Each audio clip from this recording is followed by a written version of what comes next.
Cum fac să culeg de mai multe ori ciuperci din același loc toată iarna? Păi hai să vă arăt, prieteni. În primul rând, observați că pe acest copac există ciupercuțe în mai multe locuri, chiar și în micuța asta scorburică. Ia uite cât e de frumoasă flamulinuța aia noastră. Iată și aici, în spatele scoarței.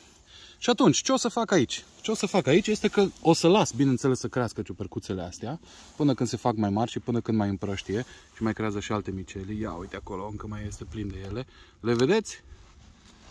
Uite că le-am expus pe astea. În orice caz, mai sunt. Și o să culeg doar, oricum astea sunt super micuțe, de aici chiar o să iau foarte puține.